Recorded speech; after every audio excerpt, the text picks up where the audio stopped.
The first thing my father said after my grandfather's funeral wasn't, "I'm sorry for your loss." It was, "You're not getting a dime of that money." If you're new here and stories like this matter to you, pause for a second.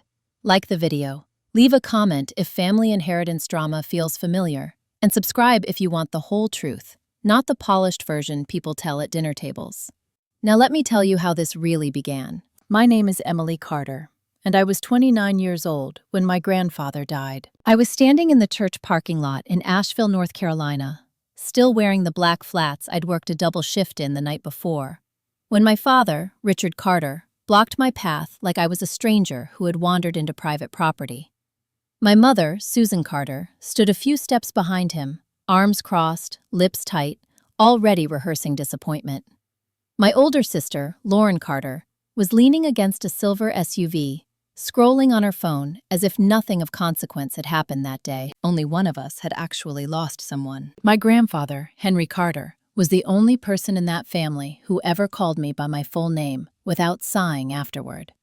He was the one who taught me how to balance a register before I was 10, who let me sit on a stool in his old workshop and drink weak coffee while he talked about numbers, patience, and people who show you who they are when they think you don't matter. I worked as a barista at a small independent coffee shop called Blue Sparrow Coffee, 5 blocks from downtown. I made $15 an hour, plus tips. I opened the shop at 5:30 every morning. I knew regulars by their orders and their moods. I could steam milk one-handed while calming an angry customer with the other. To my family, that made me invisible. Lauren had gone to a private university. Richard had paid for that. Lauren worked in marketing for a regional real estate firm. Susan told everyone Lauren was doing so well. When I came up in conversation, which was rare, I was described as still figuring things out. I'd been figuring things out alone since I was 17. When my grandfather got sick, I was the one who took him to appointments. I was the one who sat with him through chemo sessions, while Richard said work was too busy, and Susan said hospitals made her anxious. Lauren visited once, took a photo for social media, and left early. I never asked for anything in return. I didn't need to. Henry noticed everything. That day in the parking lot, Richard leaned close enough that I could smell his cologne, sharp and expensive. "Dad wasn't in his right mind near the end," he said quietly. "Whatever nonsense he told you, forget it." Susan nodded. He was confused. "You shouldn't take advantage of that." Lauren finally looked up from her phone. She smiled at me like you smile at a child who doesn't understand how the world works.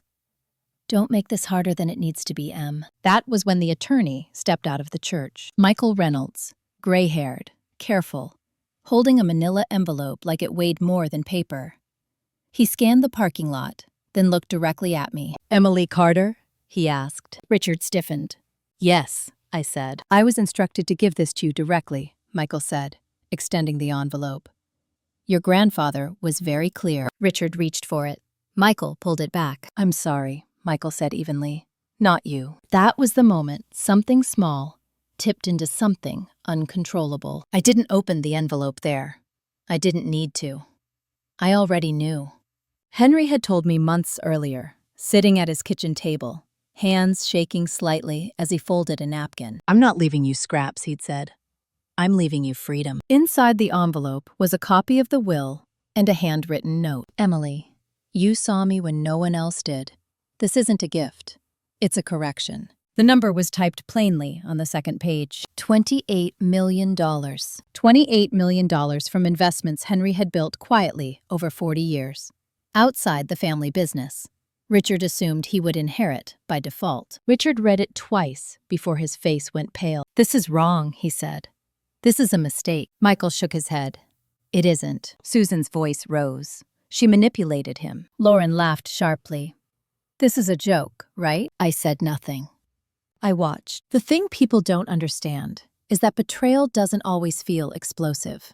Sometimes it feels clarifying, like the air finally settling after years of pressure. Richard took a step toward me. "You will fix this." I met his eyes for the first time that day. No. That single word landed harder than any accusation. Lauren's smile disappeared. Susan's voice went cold. "You owe this family." I thought about every birthday forgotten, Every holiday where I worked while Lauren unwrapped gifts.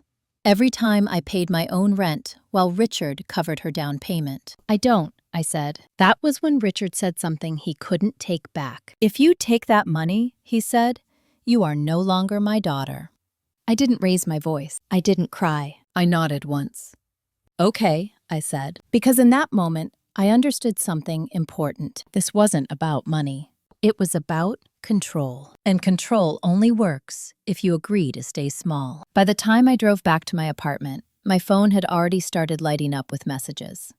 Accusations, threats, instructions disguised as concern. I didn't respond. I made coffee instead, the same way I always did. Measured, calm, precise. And as I watched the steam rise, I realized this wasn't the end of something. It was the beginning of a fight my family never expected me to survive. The next morning, my alarm went off at 4:45, exactly like it always had. Grief doesn't cancel shifts. I lay there for a moment, staring at the ceiling of my one-bedroom apartment, listening to the radiator click and settle.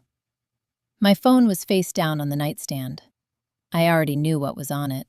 Missed calls, messages that weren't questions, only demands. I didn't check.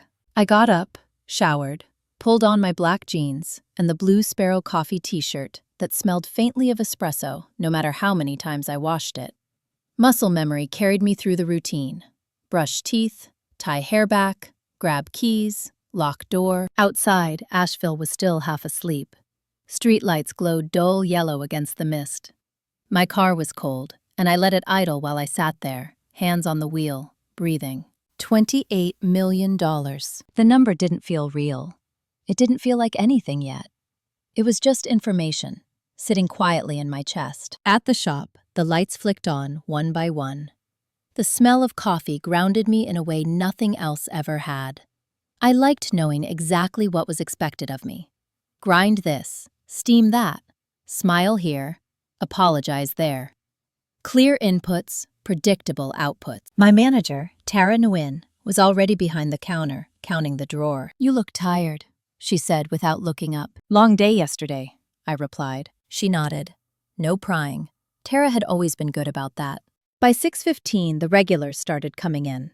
Mark Collins, black coffee, extra hot. Jenna Ruiz, oat milk latte, no foam. I moved on autopilot, letting the rhythm carry me. Then my phone buzzed in my pocket, once, twice, 3 times. I ignored it until Tara leaned closer. You okay? Yeah, I said. Family stuff. She grimaced sympathetically. Say no more. At 7:40, during a lull, I checked my phone. 14 missed calls. The first was Richard. The rest alternated between Susan and Lauren. There were also texts. Richard, we need to talk now. Susan, this is tearing the family apart. Lauren, don't be stupid. You can't win this. Richard, call me before you make things worse. There it was. The assumption that I had already done something wrong simply by existing outside their plan. I put the phone back in my pocket and went back to work. At 10:30, Tara pulled me aside. There's a man asking for you, she said quietly. Says it's urgent. My stomach tightened. Who? She hesitated. He didn't say. He's older, well-dressed. I already knew. When I stepped into the seating area, Michael Reynolds stood up immediately. He looked out of place among reclaimed wood tables and college students hunched over laptops. Emily, he said. I hope I'm not intruding. No, I said carefully. What's wrong? Nothing is wrong, Michael said. But things are moving faster than expected. We sat at a corner table. He folded his hands. Your father has contacted my office, he said, repeatedly. I exhaled slowly. I'm sure he has. He is contesting the will, Michael continued, alleging undue influence and lack of capacity. I nodded. This was exactly what I'd expected. He's also attempting to freeze preliminary transfers, Michael added, which he cannot legally do, but it signals intent. Intent to what? I asked. To pressure you, Michael said. To exhaust you. I felt a familiar tightening in my chest. The same feeling I'd had my entire childhood. The sense that resistance would be punished until compliance felt easier. Michael leaned forward. Henry anticipated this. That caught my attention. He retained documentation, Michael continued.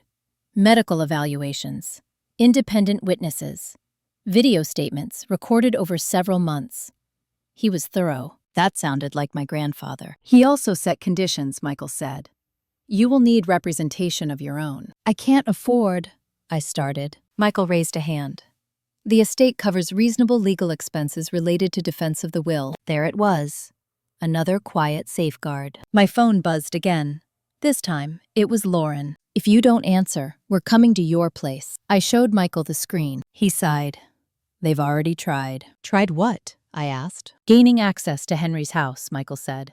The locks have been changed. Of course they had. What do I need to do? I asked. For now, Michael said. Nothing. Except this. He slid a card across the table. Rebecca Stone, it read. Estate litigation. Charlotte. She's very good, Michael said. And she doesn't scare easily. Neither did I, apparently. I just never been allowed to find out. After Michael left, I finished my shift in a haze. Every sound felt sharper. Every interaction carried a strange, double awareness. The life I had. The life everyone else assumed I should suddenly be living. At noon, when I clocked out, I found Richard's car parked across the street. He was leaning against it, arms crossed. He didn't waste time. You think this is some kind of victory, he said. It isn't. I'm not talking to you here, I replied. You embarrassed us, Susan snapped, stepping out from the passenger side. At the funeral, in front of everyone, Lauren stood back, watching, eyes narrowed. This doesn't belong to you, Richard said. You didn't earn it. I looked at him steadily. Neither did you. That stunned him. Lauren scoffed. You make coffee, Emily. Yes, I said. And I showed up. Susan stepped closer. If you don't sign this back, we will ruin you. There it was. Not disappointment. Not grief. Threat. I smiled faintly. You already tried. Richard's face darkened. This family made you. No, I said.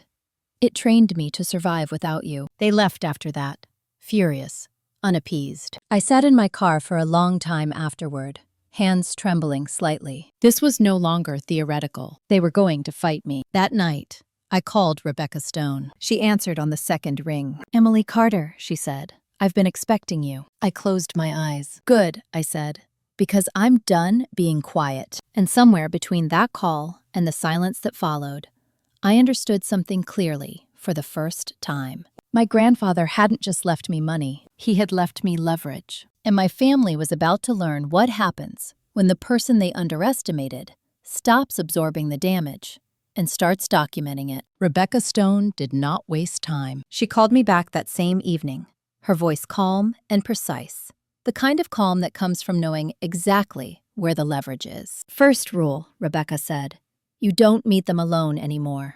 I wasn't planning to, I replied. Good, she said. Second rule, you don't explain yourself. Explanations invite negotiation, and negotiation is how people like your family regain control. That landed harder than any threat Richard had made. We scheduled a meeting for the following afternoon in her office in Charlotte, North Carolina. I took the day off work without explanation. Tara didn't ask. She just nodded and covered my shift. The drive was long enough for my thoughts to catch up with me. I kept thinking about how quickly my family had moved from grief to strategy. How easily love had been replaced by entitlement. The inheritance hadn't changed them. It had exposed them. Rebecca's office was on the 12th floor of a glass building overlooking downtown. No photos, no personal touches. Just clean lines and quiet authority. She shook my hand firmly. Emily Carter, she said. You don't look like someone who panics.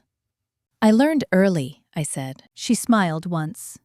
That tracks. We spent 2 hours going through everything. The will, Henry's recordings, the medical evaluations.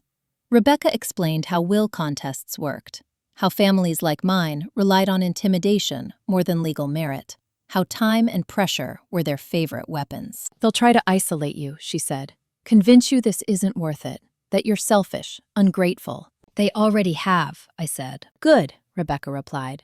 That means they're predictable. Before I left, she slid a folder across the desk. Your grandfather left something else, she said. Inside were documents I hadn't seen before. Trust structures, investment accounts, a controlling interest in a small logistics company Richard had believed was jointly owned. "He never told your father," Rebecca said. "And for good reason." I stared at the numbers. "He built this quietly," Rebecca continued, "and he left instructions.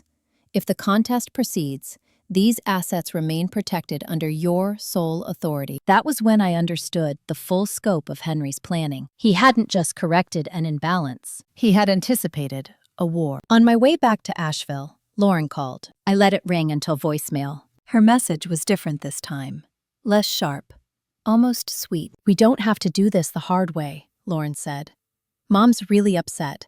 Dad's talking to people. This is getting messy. Just come over. We'll talk." I deleted it. The next escalation came 3 days later. I was mid-shift, wiping down the espresso machine, when Tara tapped my shoulder. "Emily," she said quietly, "there's a woman here asking for you by full name." I looked up. Susan Carter stood near the counter, perfectly dressed, lips pressed into a line that suggested patience she did not feel. Customers glanced between us, sensing tension. I stepped out from behind the counter. "This is my workplace," I said evenly. "You need to leave." Susan's eyes flicked around. "We just want to talk." "No," I replied. "You want an audience." Her jaw tightened. "You think you're better than us now." "I think you're crossing a boundary," I said. Lauren appeared behind her, phone already out, recording. "Smile," Lauren said lightly. "People should see how you treat family." I didn't raise my voice. "Stop recording," I said, "or I'll call the police." Susan laughed sharply. Overreacting again. That was when Tara stepped in. "She asked you to leave," Tara said, voice steady. "This is private property." Susan turned on her. "Do you know who we are?" "Yes," Tara said. "You're harassing my employee." That was new.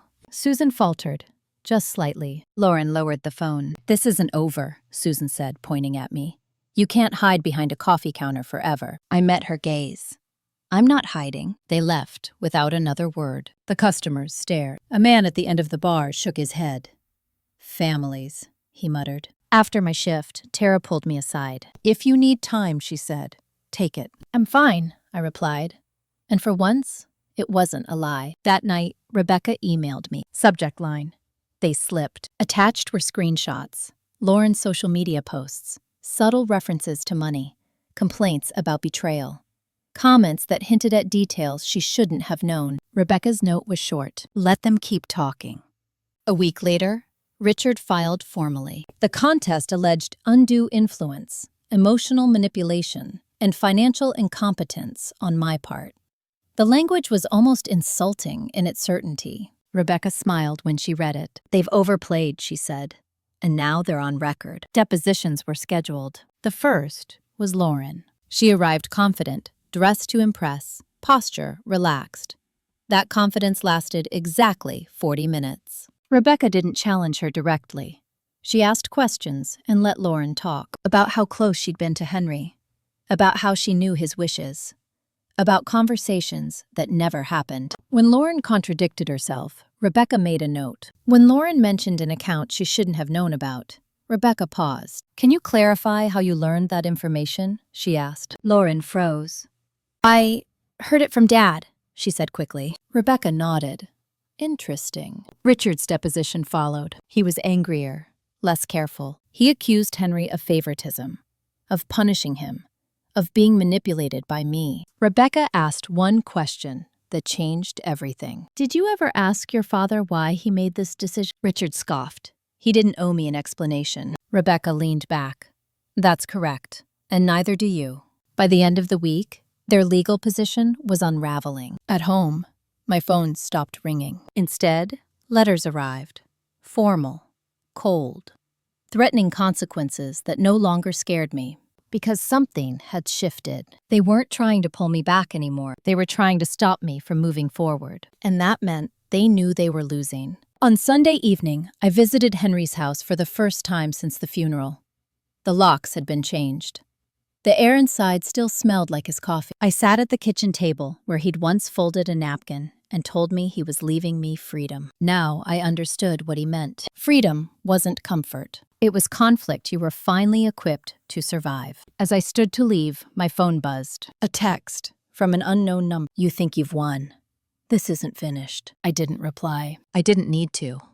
Because the fight was no longer about the money. It was about who got to decide my place in the world. And for the first time in my life, that decision belonged to me. The first hearing was set for a Tuesday morning in late March. Not dramatic, not ceremonial. Just a time, a courtroom number, and a stack of documents thick enough to bend under their own weight. I took the early shift at Blue Sparrow that morning anyway. Normalcy mattered. It kept my hands steady. At 6:45, while I was refilling the grinder, my phone buzzed with a text from Rebecca Stone. "They're already there.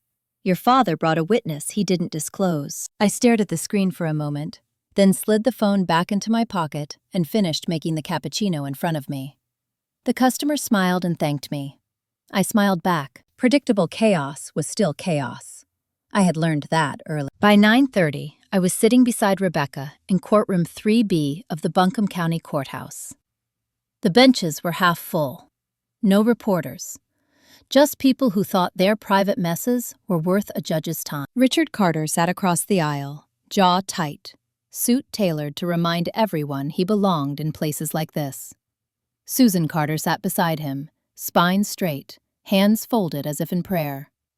Lauren Carter was a row behind them, scrolling through her phone until Richard shot her a look. She stopped. The judge entered. Judge Thomas Whitfield, late 50s, deliberate, not easily impressed. "Mrs. Carter," he said, looking at me. "You understand the nature of these proceedings?" "Yes, Your Honor," I replied. My voice sounded like my own. Richard's attorney began with confidence. He spoke about family expectations, about tradition, about how inheritances follow logic and lineage, about how anomalies require scrutiny. Rebecca didn't object. She waited. When it was her turn, she stood slowly. "This case is not about tradition," she said calmly. "It's about autonomy." She introduced Henry's medical evaluations. Independent doctors, cognitive assessments conducted within weeks of the will's execution. She submitted video recordings, time-stamped, of Henry explaining his decisions in his own words. Richard shifted in his seat. Then Rebecca did something unexpected. She called Lauren Carter as the first witness. Lauren looked surprised.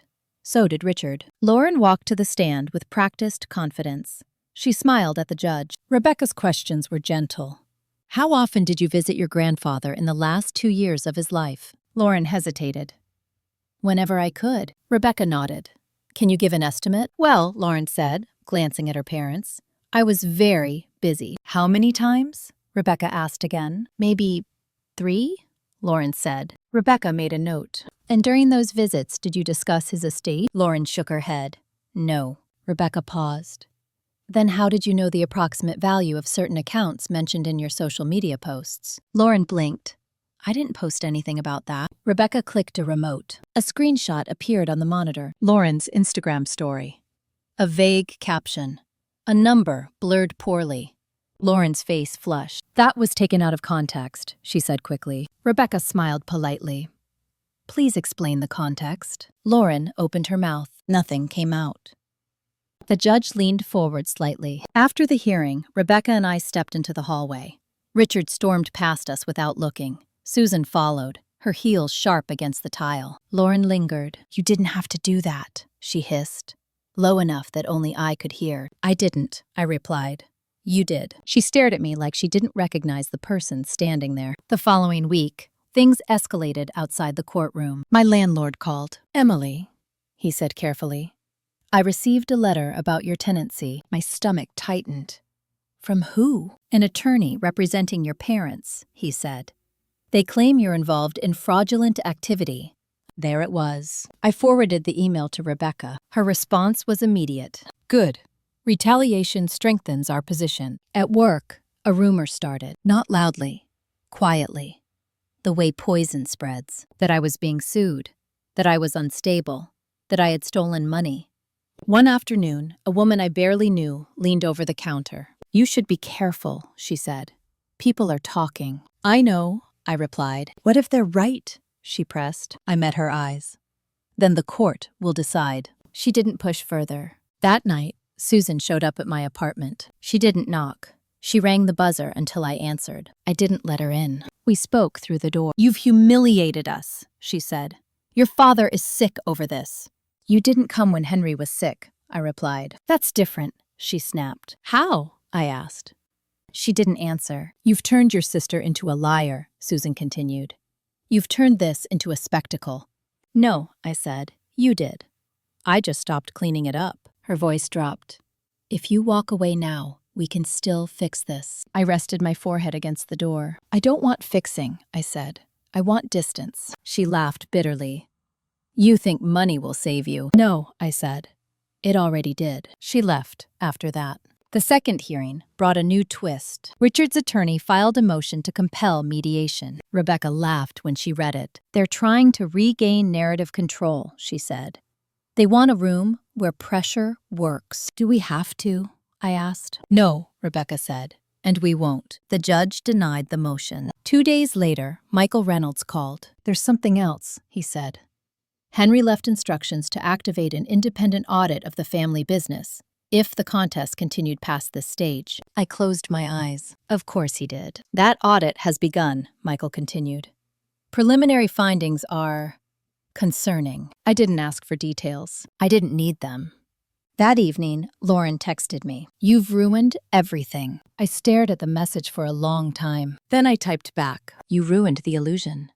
I just let it fall. She didn't reply. The audit findings were scheduled to be introduced at the next hearing. Rebecca looked at me across her desk. This will change the tone, she said. Once financial misconduct enters the record, this stops being personal. I nodded.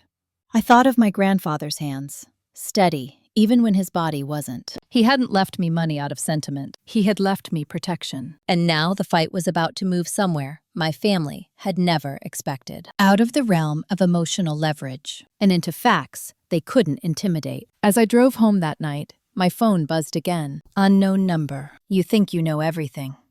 You don't know what you've started. I smiled faintly and turned the phone face down because for the first time, I did know exactly what I'd started. An ending they could not negotiate their way out of. The audit landed like a quiet explosion. No sirens, no shouting.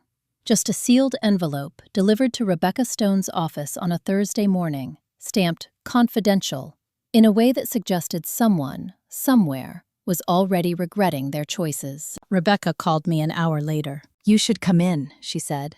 Not because you need to react, because you deserve to see this in person. I took the afternoon off work. Tara didn't ask why. She just squeezed my arm once and told me to drive safe. Rebecca spread the documents across her conference table with methodical care. Spreadsheets, email chains, vendor contracts, numbers highlighted in yellow and red. This, she said, tapping the first page, is why your grandfather kept things separate. The family business, Carter Supply Logistics, had been operating at a steady profit for years. On paper. In reality, funds had been siphoned into shell accounts, expenses inflated, personal purchases disguised as operational costs. Richard Carter's signature appeared again and again. Susan Carter's, too. They've been bleeding the company quietly, Rebecca said. Not enough to trigger alarms, just enough to live the way they wanted. I felt something settle in my chest. Not anger. Recognition. So Henry knew, I said. Yes, Rebecca replied. And instead of confronting them directly, he documented everything. She slid another page toward me, a memo written in Henry's handwriting. If they contest, release the audit. Not before. He wanted them to choose, Rebecca said. Walk away or expose themselves. They chose wrong, I said. Rebecca nodded. They usually do. The next hearing was different. Richard arrived late. Susan avoided eye contact. Lauren wasn't there at all. Rebecca introduced the audit calmly, like a weather report. Judge Thomas Whitfield listened without interruption. When Richard's attorney objected, the judge raised a hand. Counsel, he said, your client initiated these proceedings. Evidence relevant to motive and credibility is admissible. Richard's face went gray. Susan whispered something urgently to him. He shook his head. The judge ordered a pause. 15 minutes. In the hallway, Richard finally looked at me. This ends now, he said. You've made your point. I studied him carefully. No, I said. You've made mine. Susan stepped forward. Emily, please. This is going to ruin us. I tilted my head slightly. You ruined yourselves quietly for years. This is just the part where it stops being quiet. Lauren appeared then, breathless, eyes red. You wanted this, she snapped. You always wanted to hurt us. I met her gaze. I wanted to be left alone. She laughed harshly. With $28 million? Yes, I said. And peace. She looked at me like she was seeing me for the first time. Not as a younger sister.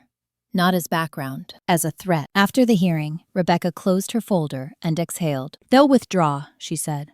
Soon. How soon? I asked. Days, she replied. Maybe hours. She was right. 2 days later, the contest was dropped. No apology, no acknowledgement, just paperwork. The audit was referred to regulatory authorities. Quietly, procedurally. Exactly how people like Richard had always preferred things to be handled. Only now, he wasn't in control of the process. The fallout was immediate and strange. Susan stopped calling. Lauren blocked me everywhere. Richard sent one final message through his attorney, requesting a private settlement discussion. Rebecca declined on my behalf. I didn't need to be in a room with them again. At work, the rumors shifted tone. Less curiosity, more caution. People stopped whispering when I walked by. They started asking how my day was, asking for help, listening when I spoke. Power doesn't always announce itself. Sometimes it just changes how others behave. One afternoon, during a lull, Tara leaned against the counter. You know, she said, I Googled your family. I raised an eyebrow. I won't ask, she added quickly.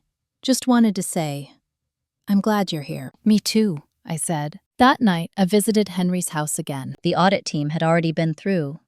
The place felt emptier now, stripped of secrets. I sat in his old armchair and let the quiet settle. My phone buzzed. Unknown number. You think money makes you untouchable. I stared at the message, then typed back. Number. Truth does. There was no reply. The following week, Rebecca finalized the trust transfers. $28 million moved into structures Henry had designed carefully. Education funds, charitable accounts, a foundation bearing his name, with one board seat reserved for me alone. Take your time, Rebecca advised. Don't rush into anything. I won't, I said. I've spent my whole life rushing to keep up. That weekend, I worked my usual shift. Mark ordered his coffee. Jenna ordered her latte. The world didn't end, but something inside me had shifted permanently. I was no longer waiting for permission, not from my family, not from fear. And as I locked up the shop that night, keys cool in my hand, I understood the next phase wouldn't be loud. It would be deliberate. Because the people who lose control don't always go quietly. And my family hadn't finished reacting yet. They'd just run out of ways to pretend they were right. The silence didn't last. It never does when people are used to being heard. 3 weeks after the contest was withdrawn, I got an email from Susan Carter. Not a threat, not an apology, an invitation. Subject, family Thanksgiving dinner. The body was short. We should all sit down like adults. This has gone far enough. No acknowledgement of the audit. No mention of the court. No recognition of what they'd tried to do. Just a request framed like authority. I forwarded it to Rebecca. Her reply came back within minutes. If you go, assume it's strategic. If you don't, assume they'll escalate elsewhere. I stared at the screen for a long time. Thanksgiving had always been complicated in our family. Lauren at the head of the table, Susan orchestrating conversations, Richard holding court. I usually arrived late from work, sat quietly, left early. I typed back one sentence. I'll go, but on my terms. Rebecca didn't argue. Then we prepare, she said when we spoke later. And you don't go alone. The morning of Thanksgiving, I worked the opening shift. Blue Sparrow was busy. Holiday travelers, locals avoiding family obligations. I moved through orders smoothly, grounding myself in routine. At 10:15, my phone buzzed. Lauren, don't embarrass yourself today. I didn't respond. At noon, I clocked out and drove to Henry's house instead of my parents'. Rebecca met me there with Daniel Ortiz, a forensic accountant she'd brought on quietly. Just in case, she said. We went over contingencies. What to say, what not to say, when to leave. This isn't about winning an argument, Rebecca reminded me. It's about observing. I arrived at my parents' house at 3:30. Cars lined the street. Extended family, neighbors, witnesses. Susan opened the door with a smile that didn't reach her eyes. "Emily," she said brightly, "you came." "Yes," I replied. The living room fell quiet. People turned, looked, evaluated. Lauren stood near the fireplace, glass of wine in hand, posture relaxed but alert. She smiled like she'd been waiting. Richard emerged from the dining room. "Well," he said, "look who decided to remember where she came from." I met his gaze. I never forgot. Dinner was tense, but controlled. Plates passed, polite conversation, side glances. Halfway through the meal, Susan cleared her throat. "I think this is a good time," she said, "to talk about forgiveness." There it was. Lauren leaned forward.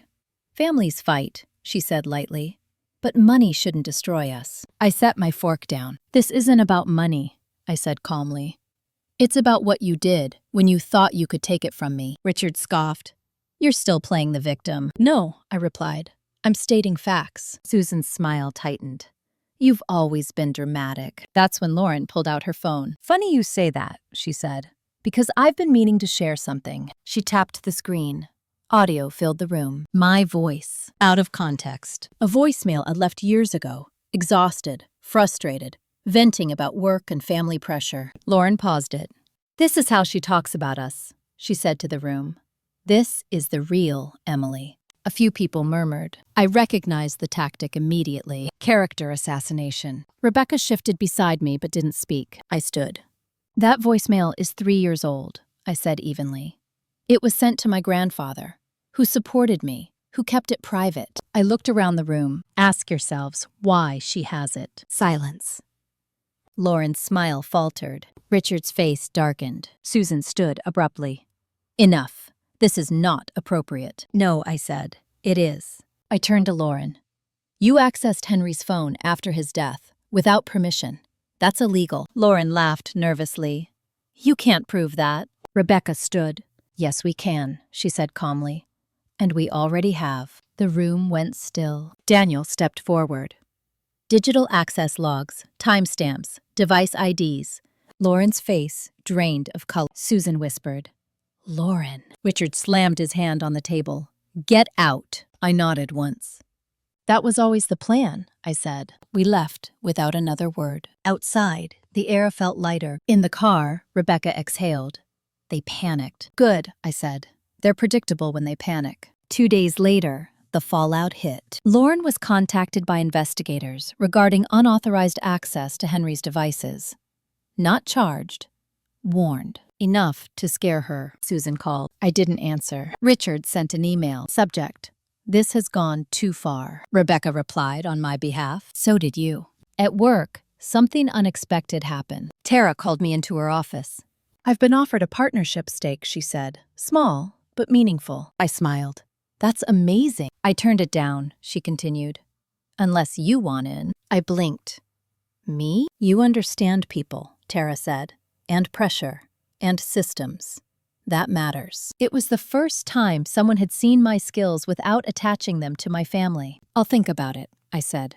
That night, I sat alone in my apartment, lights low, phone silent. I thought about Thanksgiving dinners past, about how small I'd made myself to keep the peace. Peace built on silence isn't peace, it's control.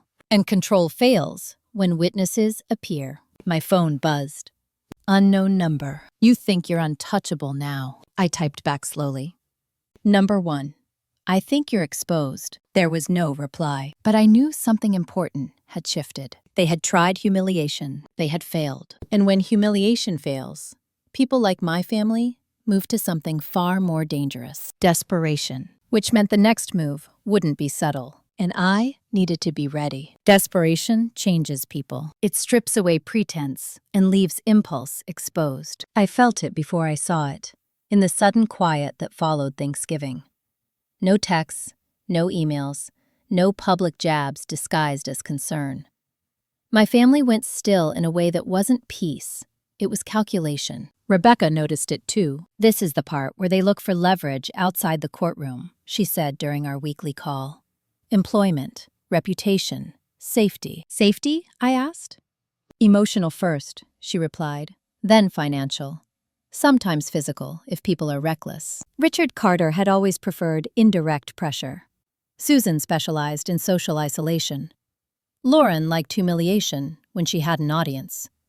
None of them liked losing quietly. 3 days later, the first move came. I was opening Blue Sparrow at 5:30 when Tara called my name sharply from the back. "There's a man here asking questions about you," she said. "What kind of questions?" "Personal ones." I stepped out from behind the counter. A man in a gray jacket stood near the pastry case, pretending to look at muffins. He turned when he saw me. "Emily Carter?" he asked. "Yes," he smiled politely. "I'm with the private firm, just doing some background verification." "For what?" I asked. He hesitated. "I'm not authorized to disclose that." "That's unfortunate," I replied, "because I'm not authorized to answer you." His smile tightened. "This will be noted." "So will this," I said. "You're trespassing on private property. Leave." He didn't argue. He left quickly. Tara locked the door behind him. "Was that normal?" she asked. "No," I said, "but it's expected." I forwarded the incident to Rebecca. Her response came fast. "They hired someone. Sloppy. We'll trace it." That afternoon, Lauren made her move. Not directly, through someone else. A woman named Kelsey Martin came into the shop during my shift. Early 30s, overdressed for a coffee run. Nervous energy. She waited until the line thinned, then leaned forward. "I don't want to be rude," she said, "but are you really the one suing your own parents?" "I'm not suing anyone," I replied. "They sued me." She blinked. "That's not what I heard." "What did you hear?" "That you manipulated your grandfather. That you're unstable.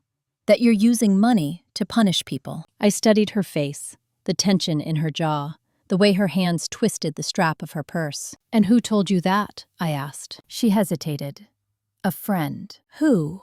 I pressed gently. "Kelsey Martin," she said, as if that explained it. I smiled faintly. "Lauren Carter is your friend." Her eyes widened. "How did you know?" "Because this is how she operates," I said. "She sends messengers so she can pretend she stayed out of it." Kelsey flushed. "I was just trying to understand." "Then understand this," I said calmly. "If you're repeating something harmful about someone without checking facts, you're participating in the harm." She nodded slowly. "I didn't think of it that way." "I know," I said. She left without ordering. Rebecca called me that evening. "They're escalating," she said. "Your father authorized a background inquiry. We have confirmation." "Is that legal?" I asked. "Barely," she replied.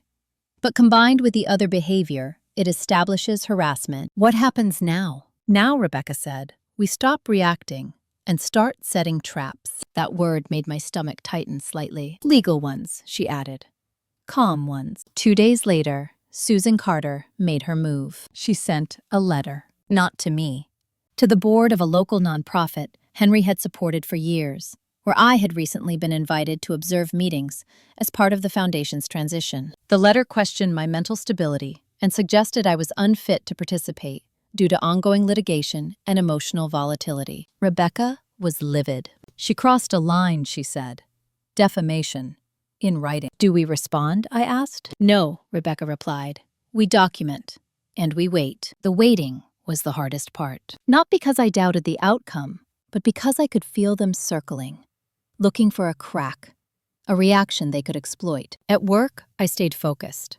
I trained new hires. I handled difficult customers. I showed up on time. I did my job well. Consistency is disarming. On Friday evening, as I was closing the shop, my phone buzzed. "Unknown number. This doesn't end well for girls like you." I stared at the message. Not a threat exactly. Not enough to act on.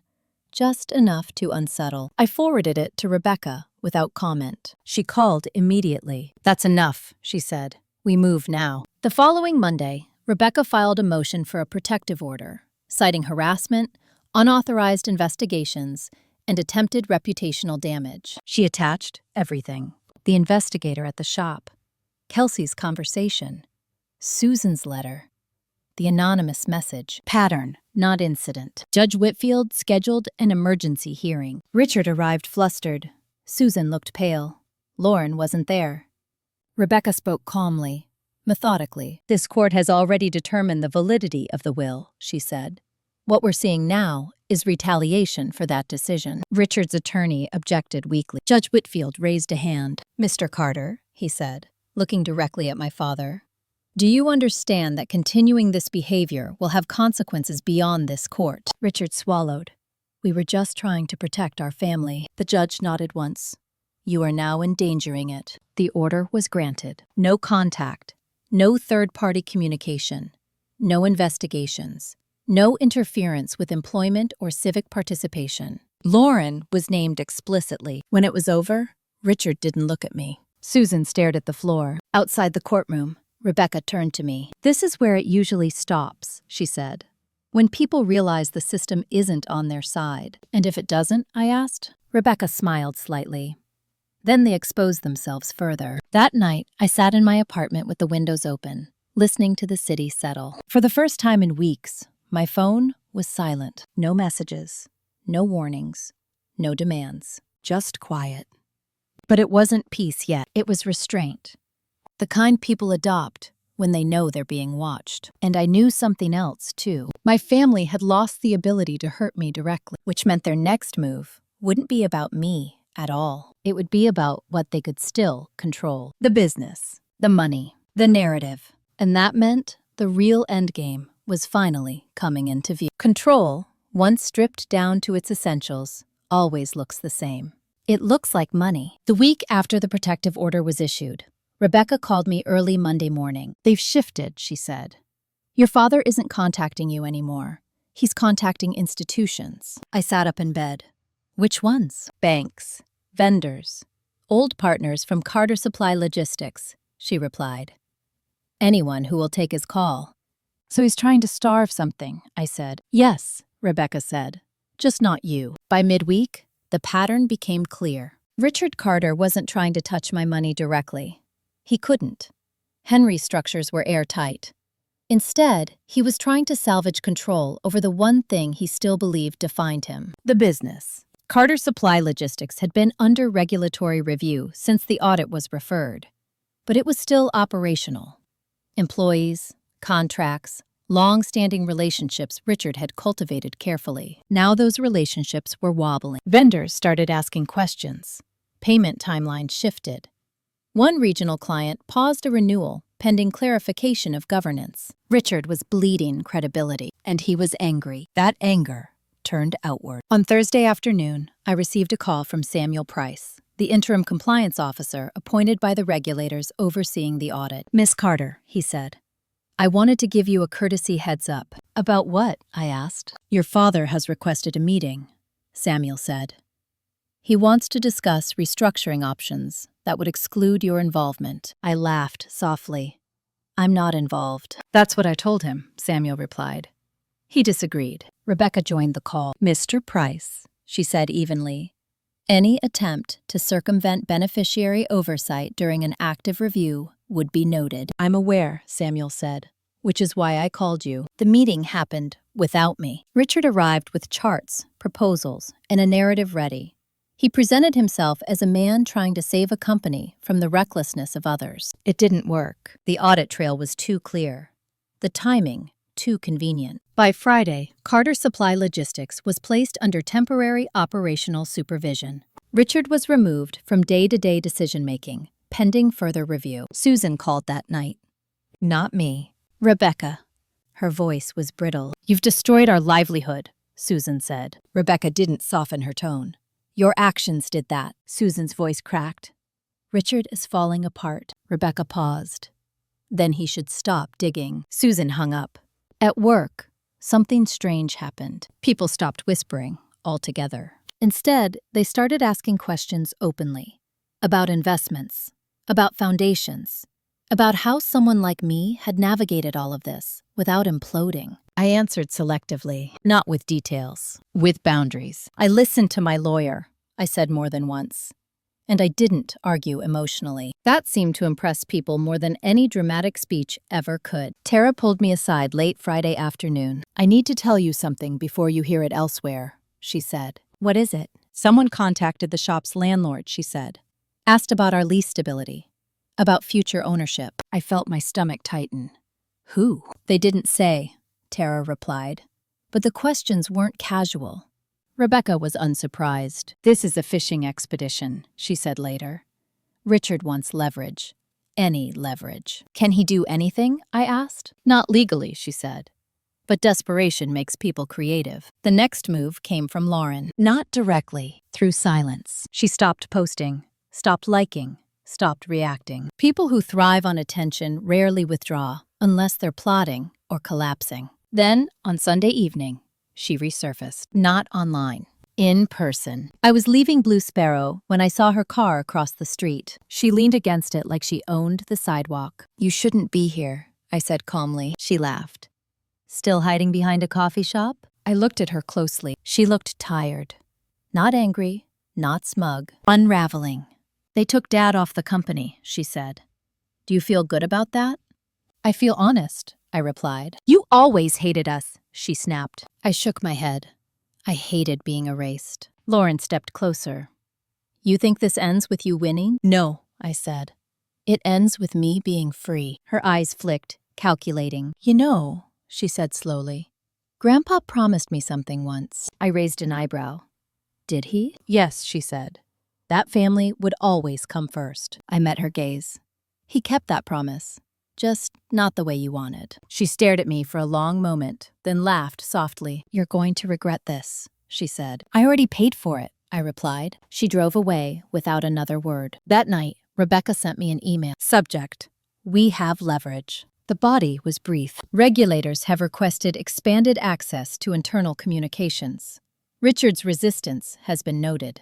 Susan's involvement is now under review." This is the inflection point. I closed my laptop and sat in the dark for a long time. This was no longer about inheritance. It was about exposure. The truth Henry had documented quietly was now moving through systems that didn't care about family narratives or emotional appeals. Systems that ran on evidence. And my family was not prepared for that. My phone buzzed.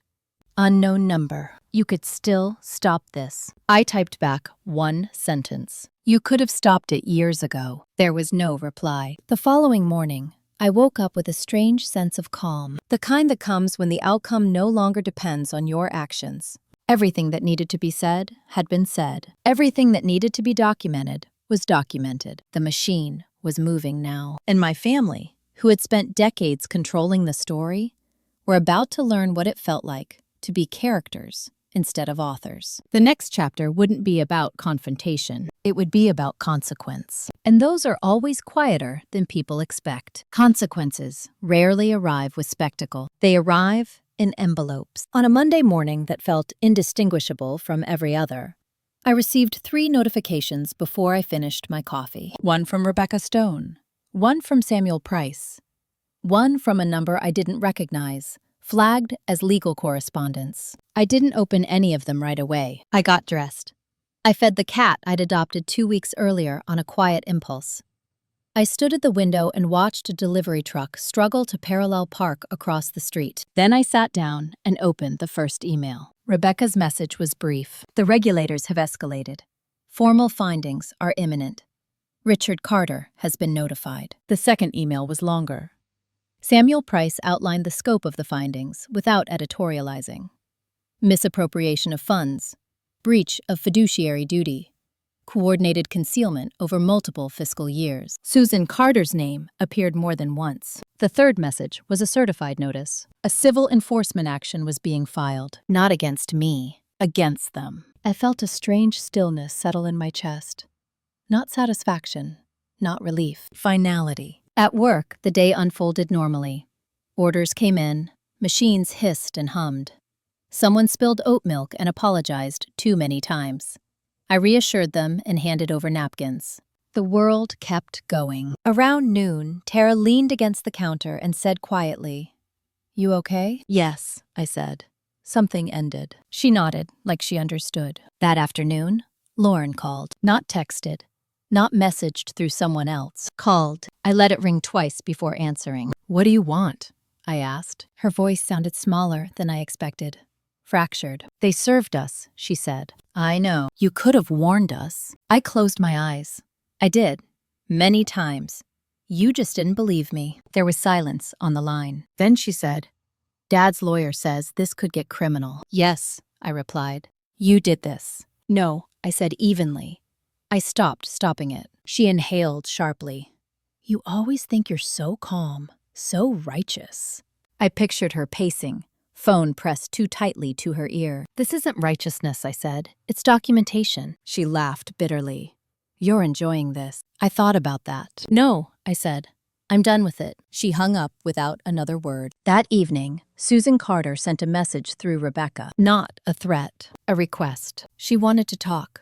Just the two of us. No lawyers. Rebecca forwarded it with one line. I advise against it. I agreed. Some conversations are only attempts to rewrite history. The filings became public record 2 days later, not front-page news. A short article in a regional business section. Dry language, no emotion. Longtime logistics firm under investigation.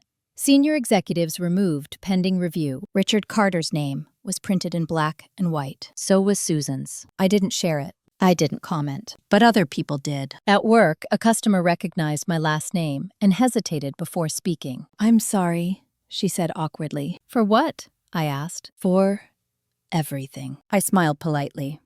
Thank you for your concern. That was all. The foundation board convened the following week.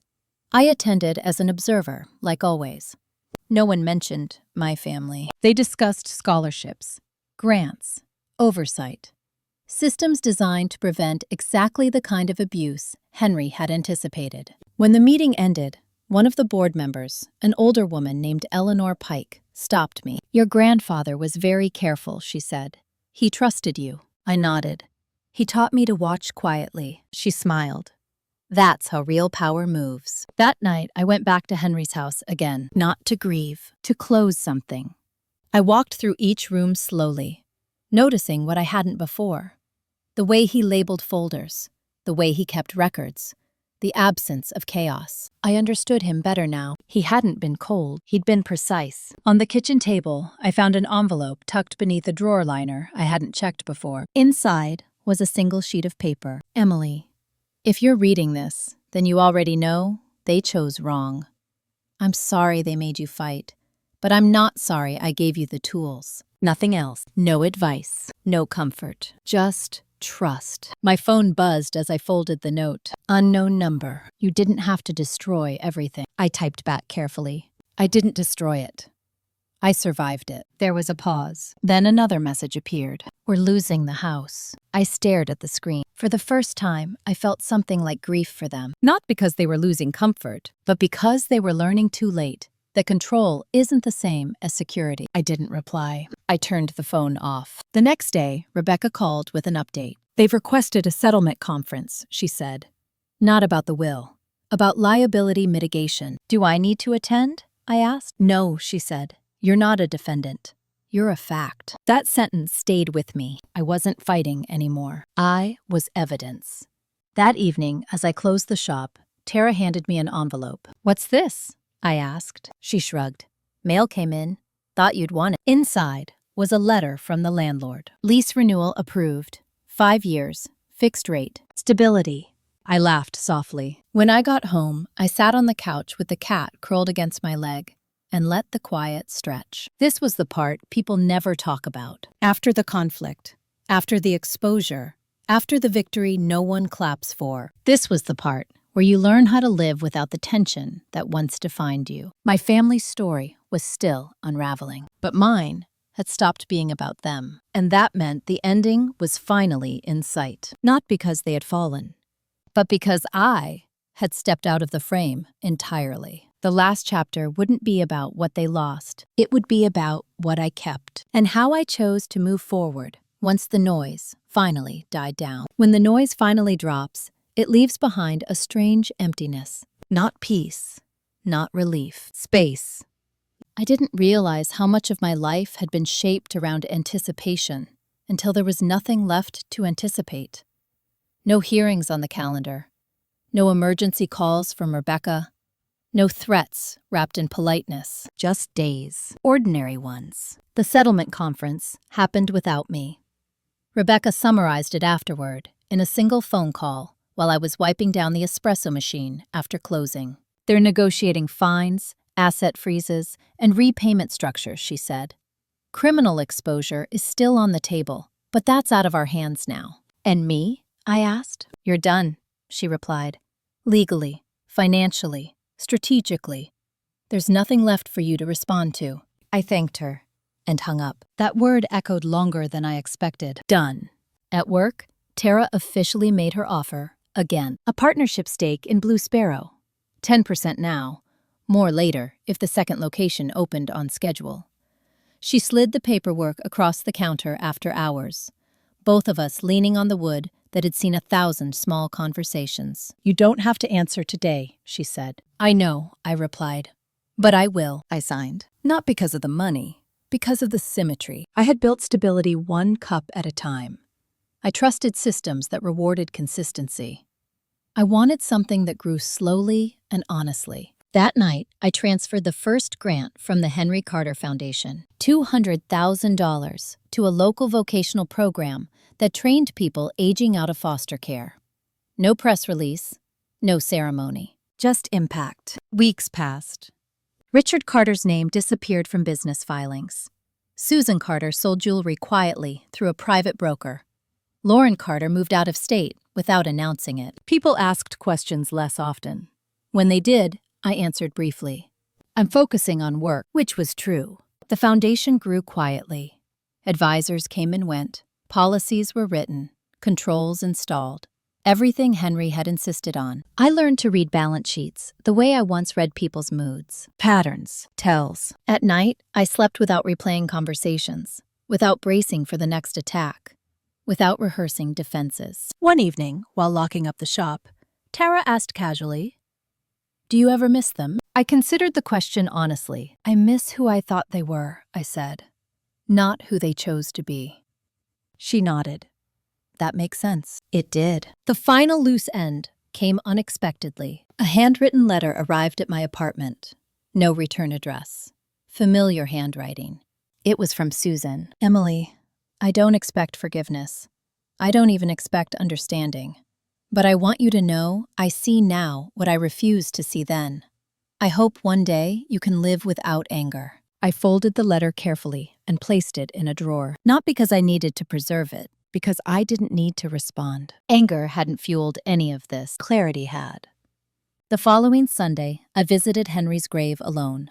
No family, no flowers that would draw attention. I stood there quietly, hands in my coat pocket. You were right, I said softly. They showed me exactly who they were. The wind moved through the trees. Nothing dramatic, just motion.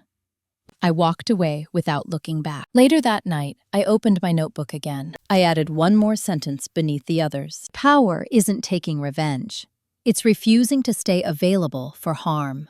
I closed the notebook and turned off the light. The war was over, not because someone surrendered, but because I had nothing left to fight for. The last chapter wouldn't be about loss or punishment. It would be about what comes after you stop being defined by other people's failures. And for the first time, that future felt entirely mine. The weeks after everything ended were quieter than I expected. Not peaceful in a cinematic way.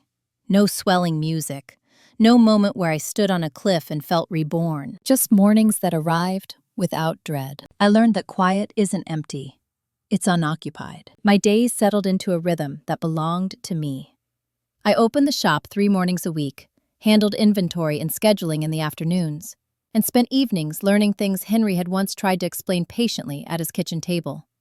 Trust structures, endowments, how money behaves when you stop using it as a weapon. I didn't tell anyone at work about the foundation. There was no reason to.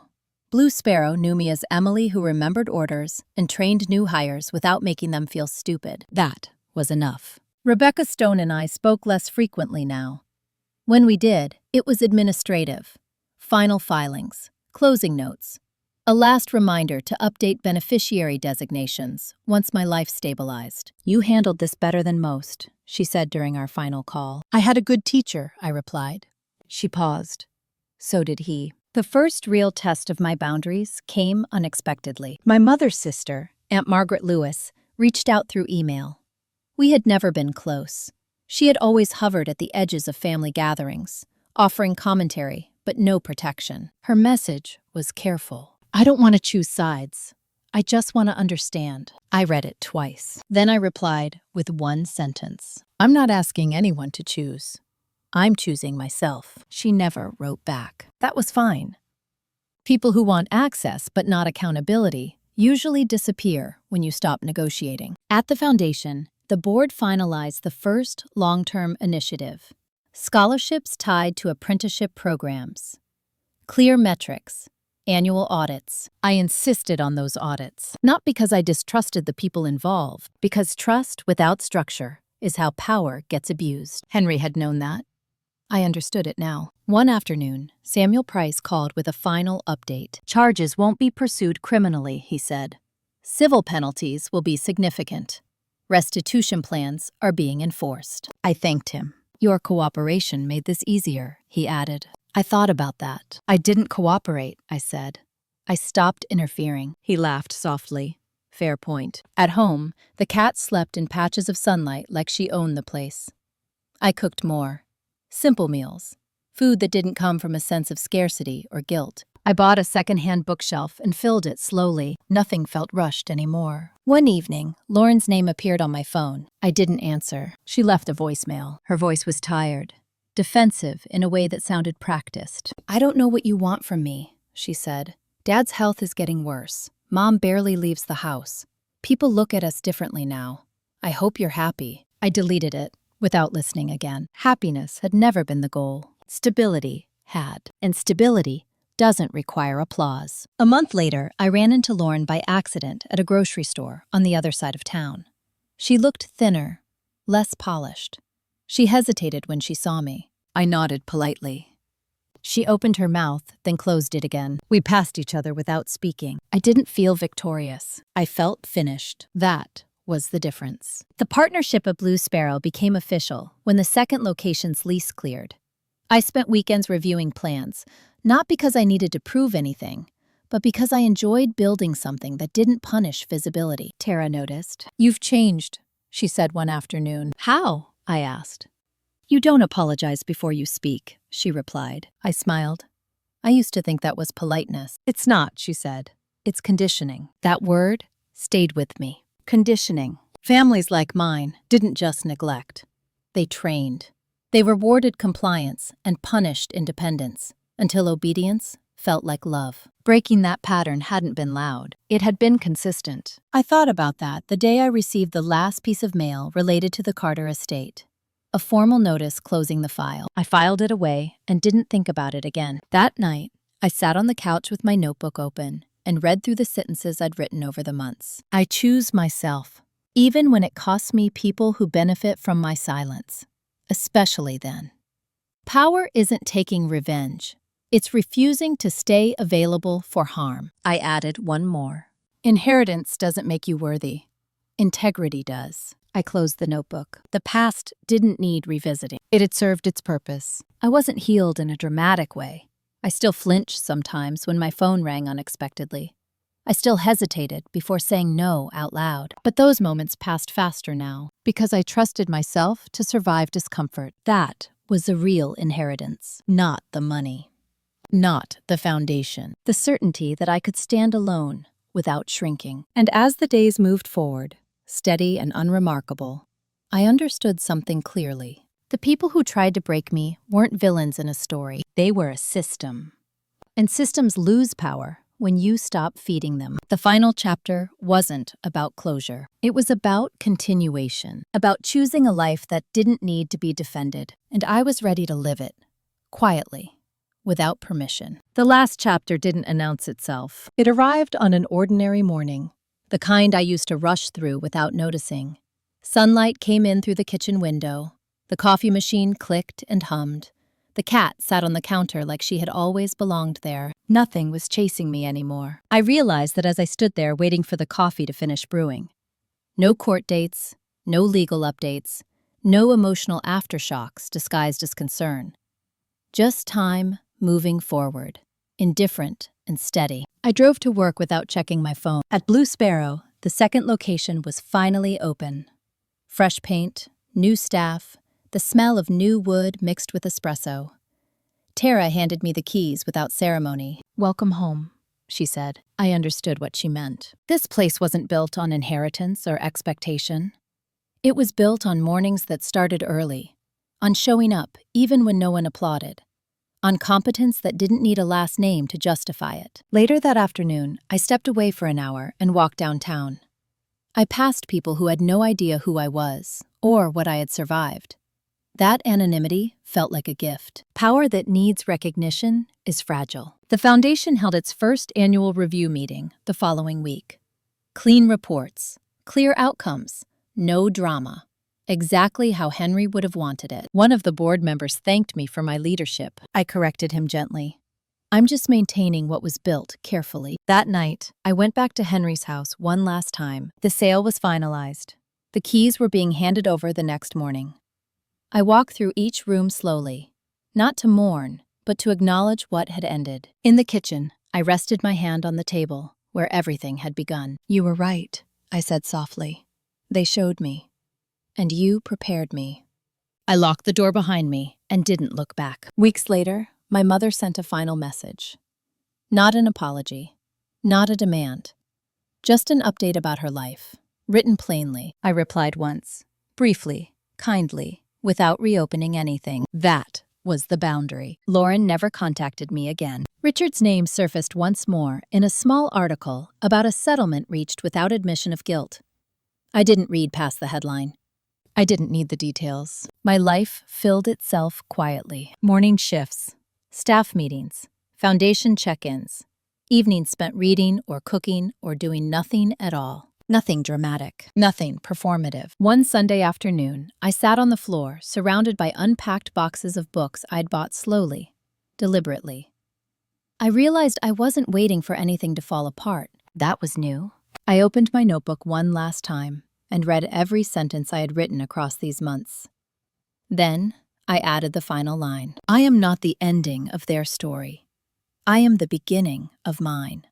I closed the notebook and put it away. Not because the story was over, because it no longer needed to be told. If you're listening to this and you recognize yourself somewhere in it, if you've been the overlooked one, the quiet one, the one expected to endure instead of choose, know this: you don't need permission to step out of a system that feeds on your silence. Like the story.